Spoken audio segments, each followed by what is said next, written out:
ಮನೆಯಲ್ಲೂ ಲೆಕ್ಕ ಇಲ್ಲ, ತವ್ರ ಮನೇಲಿ ಇಲ್ಲ, ಗಂಡನ ಮನೇಲಿ ಇಲ್ಲ, ಎಲ್ಲಿ ಲೆಕ್ಕ ಇಲ್ಲ, ಎಲ್ಲಿ ಲೆಕ್ಕ ಇಲ್ಲ. ಆದ್ರೆ ದೇವರ ಲೆಕ್ಕಕ್ಕೆ ನಾವಿದ್ದೀವಿ. ಈ ಲೋಕದ ಲೆಕ್ಕಕ್ಕೆ ಇಲ್ಲದ್ರೂ ಪರವಾಗಿಲ್ಲ, ಜನರ ಲೆಕ್ಕಕ್ಕೆ ಇಲ್ಲದಿದ್ರೂ ಪರವಾಗಿಲ್ಲ, ದೇವರ ಲೆಕ್ಕಕ್ಕೆ ನಾವಿದ್ದೇವೆ, ನಾವಿದ್ದೇವೆ. Thank you, hallelujah. ಲೆಕ್ಕಿಸಿದು ನಿನ್ನ ಕೃಪೆ. ಹಾಲೆಲೂಯಾ. ಈ ಪ್ರಸಂಗ ಮುಗಿಯುವವರೆಗೂ ನಿನ್ನ ಹೃದಯದಲ್ಲಿ ಇದೆ, ನಾ ಲೆಕ್ಕಕ್ಕೆ ಬಾರದವನಪ್ಪ. ಎಲ್ಲರಿಗೂ ಬೇಡವಾದ, ಎಲ್ಲರಿಗೂ ಬೇಡವಾದ, ಛೀ ಅಂದವನು, ಅಂದವನು.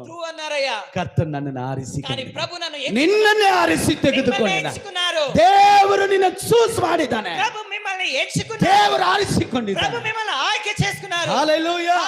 ಧರ್ಮೋಪದೇಶ ಕಂಡ 7ನೇ ಅಧ್ಯಾಯ 6ನೇ ವಾಕ್ಯ ಹೇಳ್ತದೆ, ಯಾಕೆ ದೇವರು ಆರಿಸಿಕೊಂಡು